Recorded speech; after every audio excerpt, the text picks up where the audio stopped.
Okay. Great. All right. Welcome to today's episode of the Thrive with Lyme. I'm Elizabeth Elliott with Fusion Stretch and Wellness in Louisville, Kentucky. And today we have Lauren Murphree from Tennessee joining us. She is a podcast host of Healing Lyme with Lauren. She has also authored one book, Silent Suffering, and she has another book due out in 2023. I have Lyme, now what? Now what? That's right. Tell me now what?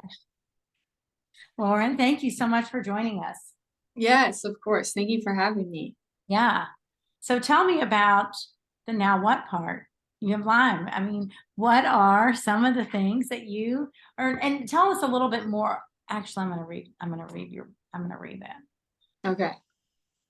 So I'm going to read a little bit more about Lauren to you real quick because, all right. So Lauren was diagnosed with Lyme disease at uh, 9 years old, and she was treated with antibiotics that helped her function again. Uh, Years later, when she traveled to two foreign countries, she began experiencing debilitating pain, which was the first of many symptoms she developed. From 2012 to 2015, she was dismissed by the medical field and was told she was depressed and would have to eventually learn how to live with the pain.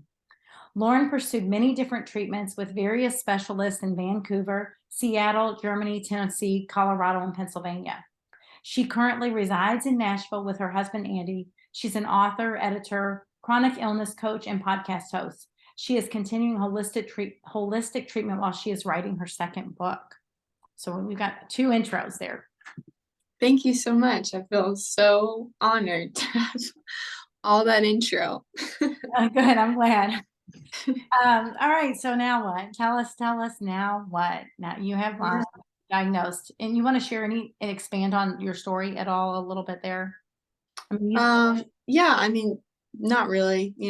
I've been everywhere, been all over the world for treatment, and the now what part is kind of like, okay, how do we learn to not only live with this but thrive with this? And that's what the second book is about. It's a journal for people with Lyme disease or chronic illness, just kind of getting to know yourself again, like through going through, especially like people who have dealt with it for so many years. It's kind of hard to like find yourself again. So that's a part of that book. But yeah, I mean, I think kind of just going into like everything about Lyme is that it doesn't play by the rules. Like that's what I've learned, is that like you can be doing all the right things, and there's so many things outside of your control. You can have a mold exposure, you can have another mold exposure, you can have so many things that happen that you can't control. And so I just want to share, and if you want to ask questions along the way, but yeah, I can just go in and start sharing the different things and different tools that have helped me most, which each person is different. But I do think a lot of these are kind of rule of thumb, like things that would help most people, no matter what, genetics or whatever you have. So I can just, I think that would be great. Yeah. What yeah. are the top tools and techniques that you have integrated into your life? Yeah. So, number one is like something that a lot of times I didn't do during treatment. A lot of the practitioners weren't addressing, which doesn't make sense, but it's just keeping your drainage pathways open. So I used to be on like specific, it's called the Pekana, like Pekna drainage kit. They had like 3 different homeopathics I was on. Now I'm on different homeopathics from my Lyme specialist in Pennsylvania, and they are amazing. They really like help me so much. So that's huge, because if your pathways aren't open, you're not going to be detoxing properly, and you can be doing all the sauna and binders, but if your pathways aren't open, it's just not going to be that helpful. So that's what I would say, number one. Number two, like this is just a practical thing. Don't be afraid to ask for help when you need it. Like that is just so major. I feel like so many people with chronic Lyme disease or chronic illness, it's like a lot of them that I talk to are just super independent. They don't want to ask for help. And it's like, it's very humbling, but you have to learn how to ask for it when you need it, because like you're just going to get worse if like you don't ask for help. So there's different seasons where I'm just like, I'm in that season right now where I'm like, you know what? I have to kind of delegate some things. I can't take on everything that I'm taking on while I'm still going through like a lot with treatment and stuff. And it's interesting too, because I feel like, at least for me, when I look back on my journey, I see how there's been such a bigger picture to everything. Like there's so many people who they've told me like it blessed them to be able to help me along the way. So that's been really cool. Another thing I can't emphasize enough is like liposomal glutathione. It's so simple, but I get the one by Quicksilver. And oh my gosh, it just helps so much for me with like brain function, energy. It's like, it's proven to help with like dementia, Lyme disease, all that stuff. So if you have like Lyme and it's gotten to the point where like it's affecting your brain, and even if it's not affecting your brain, I just think that liposomal glutathione is like, it's like my gold.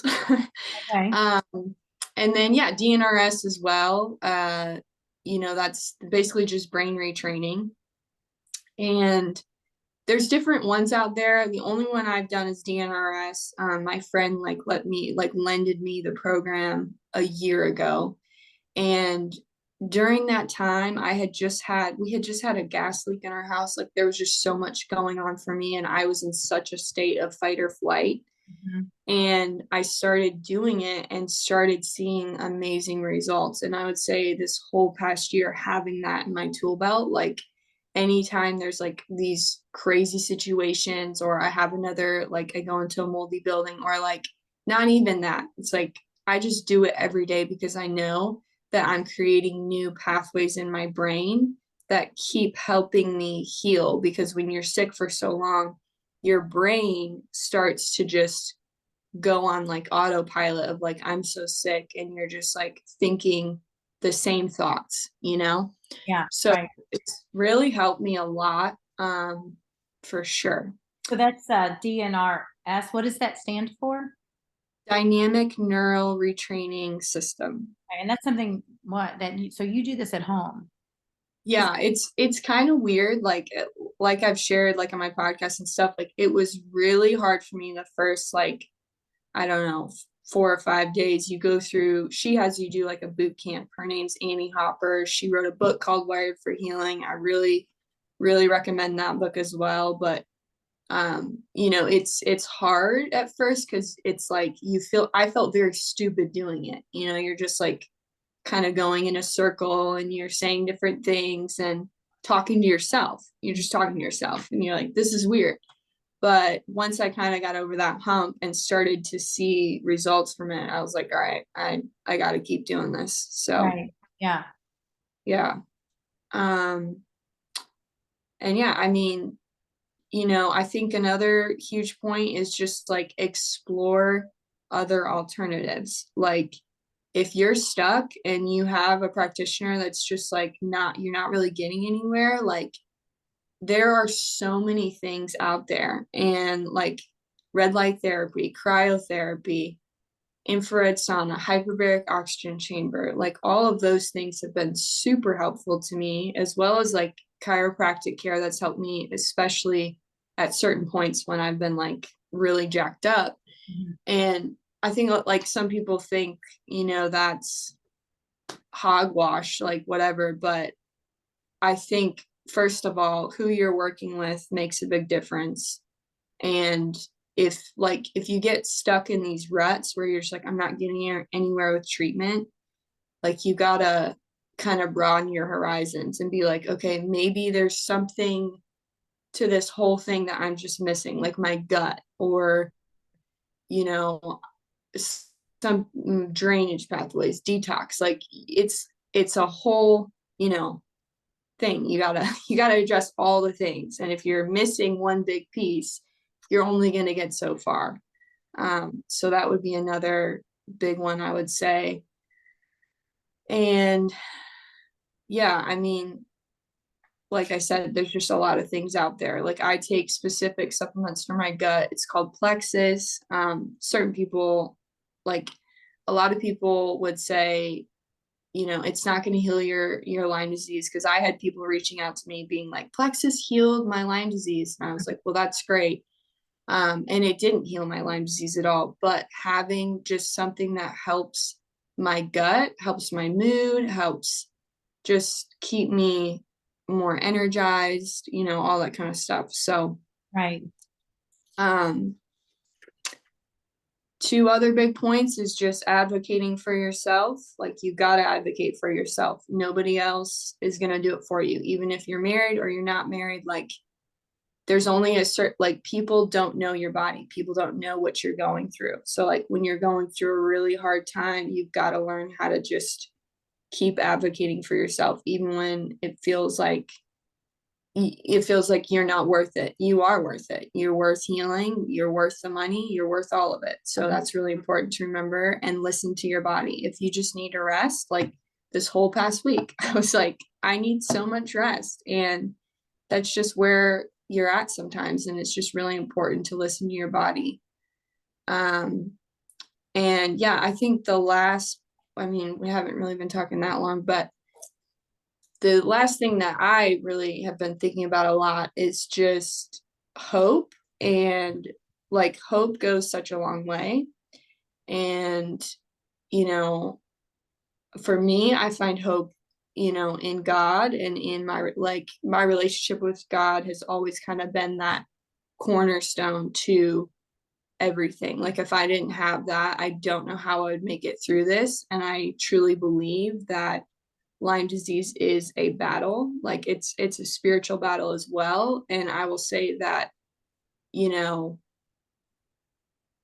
like there are like prayer and worship, those things for me, like those things take me to a place that like nothing else can. So even like DNRS and all these things I have, like knowing that like God has me and he's taking care of me, like that's that's what's like kept me alive, honestly. So I think that's important. That's not something I usually share and stuff like this because I don't want to like ruffle any feathers or be religious, but I'm just remembering that like people are so broken and people are so lost right now. And it's just like no matter what you've got going on, I think having, you know, and everyone has different paths, and I'm not gonna tell you like this is, you know, you got to do this. Like I don't want to be like drilling Right. people, but just personally, like that is what has carried me through. And you know, I feel like being well is really hard to come by this day and age. Like people are sick,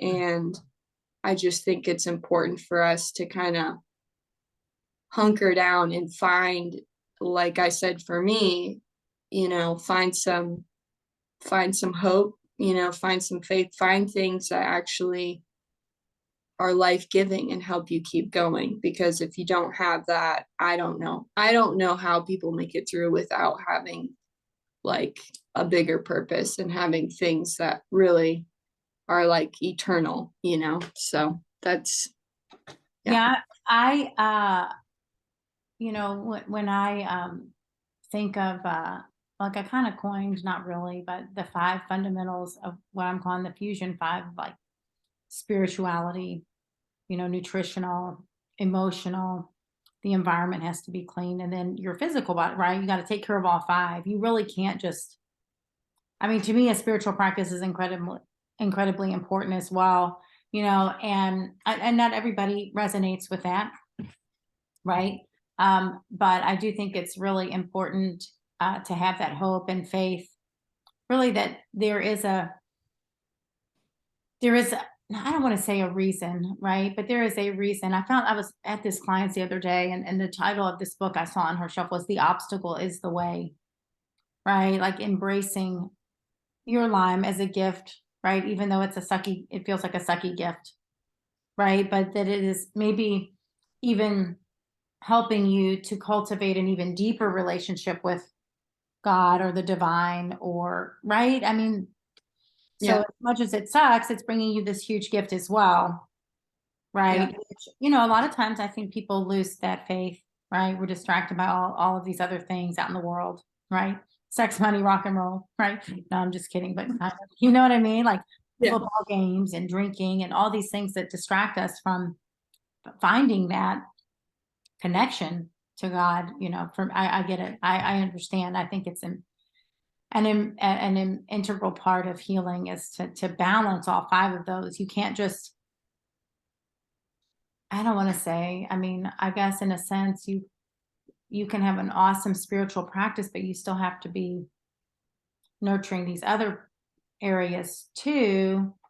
But if you're being guided by that, I would think you're being guided in that direction as well, to nurture your physical body, right? Your mental and emotional health, your environment, you know, taking care of your environment, whatever that is, right? I mean, you can't be like, whether it's a toxic environment like mold, or it's a work environment where you have a crappy boss who doesn't Yeah. honor the Lyme, right? Yeah. Or chronic illness, that's not going to be conducive to a healing, you know, to healing your body if you're working in an environment where your colleagues or boss doesn't honor your, you know, your illness or whatever, the days you need to slow down, right?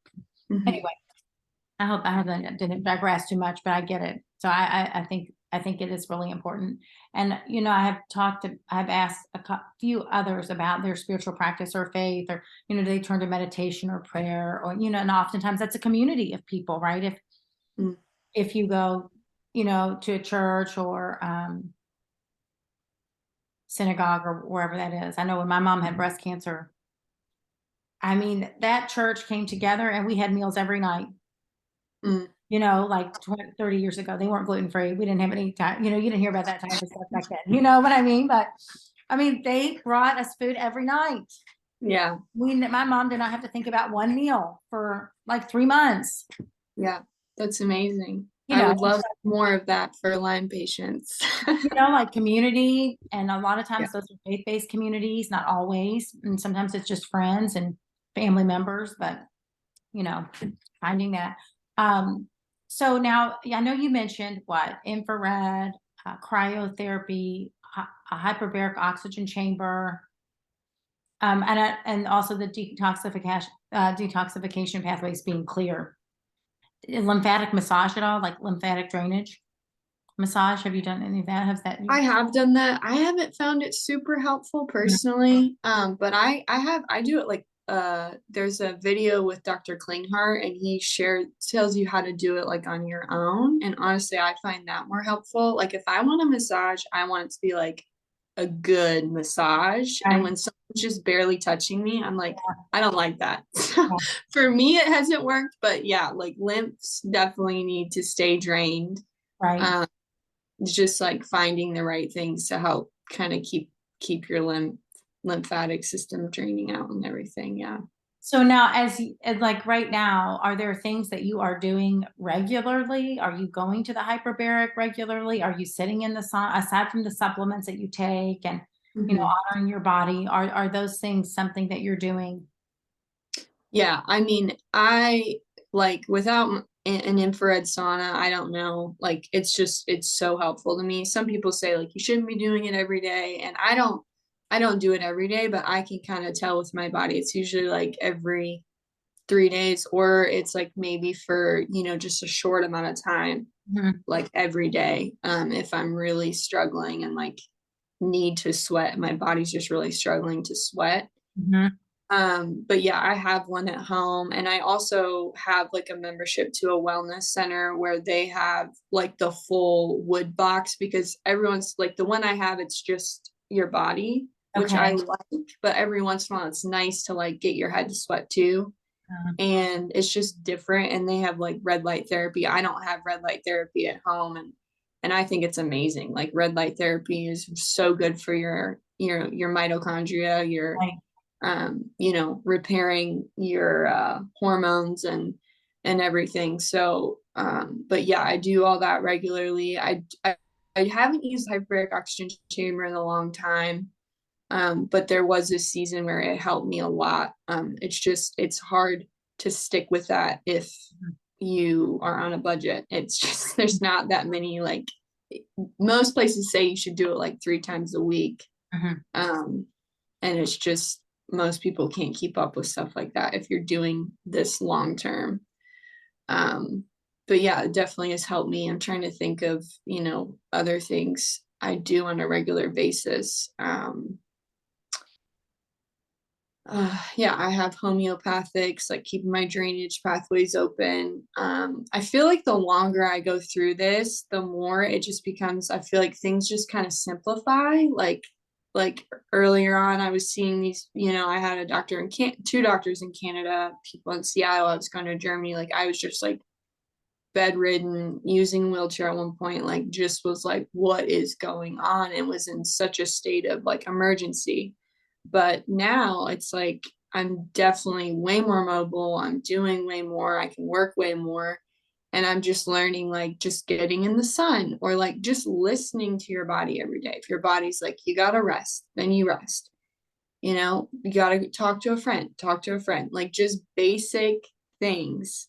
It's like it can kind of, I feel like it's just become more and more simple for me, Mhm. with my diet. It's like I do sometimes just like more carnivore. So I have like a lot of bison steaks. Like that for me is so good. But then when I'm going through like a big parasite thing, then I'll do more of like juicing, and I kind of like switch it up. So it's not where it's just like I'm taking one, like all the food groups out except for one.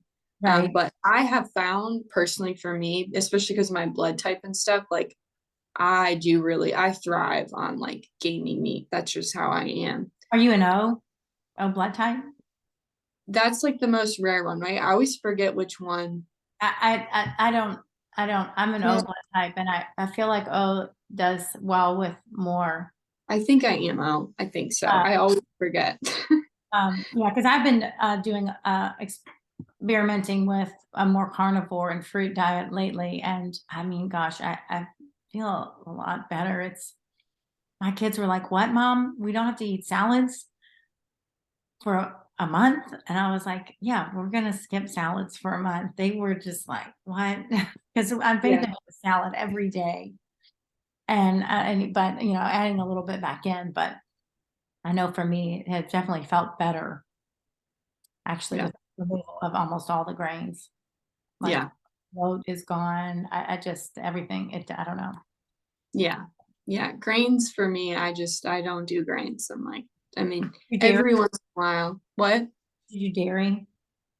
No, I mean, I've had dairy, gluten, sugar, all that cut out for like 10 years, but I feel like the last like year I've been like, okay, I'll do a little bit of dairy here and there. Or, if something has like cane sugar, or, like maybe a tiny bit of sugar, I'll be like, okay, it's fine. Like, I don't have to be so strict. Like, if I'm out and I'm really enjoying myself, I'm like, I'm just going to enjoy myself. I'm not going to like make myself like so stressed out to the point to where I can't even like enjoy anything. Yeah, yeah, yeah. So tell me a little bit. Oh, and I did want to ask you because I was sitting down with a glass of water. What kind of water do you drink? I so like I go back and forth. I mean, I have like, glass jugs and stuff that I'll take like to Whole Foods and just get RO water, because I think reverse osmosis is like probably the best, but I'm not a doctor, so I don't know. Right. But for me, it's been really good. I had another doctor say you should just do distilled, because she was really hung up on, she was like, she said that alkaline water is like horrible for people with Lyme, because Mm.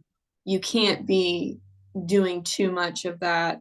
I forget how she worded it, but she's like, it's better, like you're so acidic as is. Oh, uh-huh. So, just do lemon water, do like these things that do a little bit of that, but not where it's like this 9.5 alkaline thing.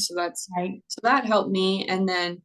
Um, and then obviously still adding minerals to your water, because if you don't have any minerals, you're just depleted. So for me, I have this just huge jug of minerals that my doctor sends me every couple months, and I just drink it every day. But yeah, RO distilled, obviously that doesn't have minerals. So there's different ways to get those minerals. Make sure you've got electrolytes. I do ozone water a lot. So I have like an ozone machine. And sometimes I'll just gargle it. But then sometimes I'll just like drink it just to, it can, it helps with so much. Ozone's amazing. I used to get ozone IVs, but yeah, so that's Did what I you do drink. the colonics Oh yeah, or coffee enemas? Do they help? both. Yes. Those have actually been very helpful to me. Yes. I In the house had, still? yes.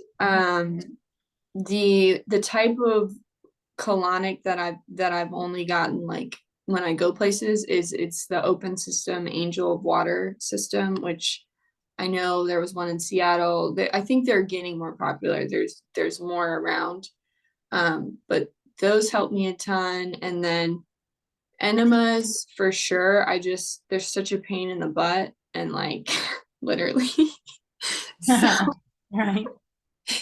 I just the whole upkeep, it's just a lot, but there are times, especially when I'm doing like a parasite cleanse, I do that a lot. But it's not like on a as much regular basis anymore, just because I'm on enough stuff to where I'm usually like pooping like 3-4 times a day. So it's like I don't have to be pushing myself to like, because it does deplete me. Like if I do enemas a lot, I get very depleted.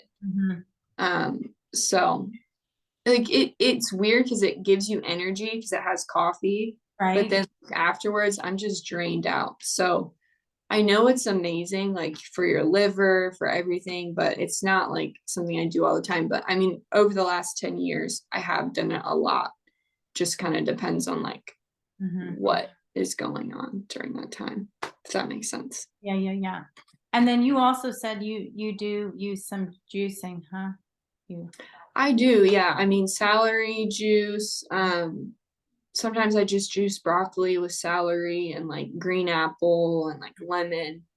Um, it helps me a lot for sure. But I don't juice a ton. It just kind of depends on like I said, I kind of am just trying to like be more intuitive. Like, should I be doing this, and so Yeah, so following more intuition. Excuse me. Well, so the book, The Silent Suffering, you wrote that, mhm. right? And that one is a little bit, what is that more about just your journey? Yeah, it's really just my story. Like I started writing it in 2015, and it was kind of just always in the back burner. But yeah, it was really a lot of it was just like me trying to find purpose in my pain, like during all of it. And it was also just like recording all the crazy things that happened. Like I was like, how, like I'm not gonna remember this. And then, my husband just like kept encouraging me, like you gotta finish this, you gotta get this out. So yeah, it's the first 8 chapters, it's like my whole journey, from the beginning with Lyme. And then it kind of goes into my journey with my husband and like how much Lyme has affected us and like how much we've learned through it, how we've grown through it, and how God's used it. So yeah, it's kind of just my whole story put out into the world. And then when is I Have Lyme, Now What expected to? Yeah, so my Oh. plan is like late January, early February. So the great thing about self-publishing is like you get to call the shots. So I'm just not putting too much pressure on myself like I did with my first book. Like my first book, I was just very like putting way too much pressure on myself to like do all these things. So I'm just riding it out. Gotcha. But yeah, it will come out soon. And that one kind of talks a little bit more about what to do once you've got that diagnosis. Yeah, it's just a journal prompt. So it kind of starts off with like really logical questions of like, okay, like have you done heavy metal testing? Have you done mold testing? Have you done, and then here's some suggestions to do that. Because if you're missing these big pieces, you've got to figure that out. And then it starts going into just more of like, just every day is a different question. Like, how's your heart today? Like just kind of learning yourself Right. again. And like, I feel like being present with yourself is like something that's really hard when you're so sick. Like you're just not even really there. So for me, journaling's always been really helpful. So I just decided to make a I, journal prompt. yeah, I think that sounds great. I know that I feel like so many people are disconnected from their bodies. They don't even realize that they don't even feel that good, right? They're walking around some just feeling fine, Mhm. but thinking they feel great when they Mm. probably feel better. I know as a stretch therapist, I'll be like, "Where are you feeling the stretch?" And they're like, "I don't know." "What? How do you not know?" Like they literally are that disconnected sometimes, Yeah. right?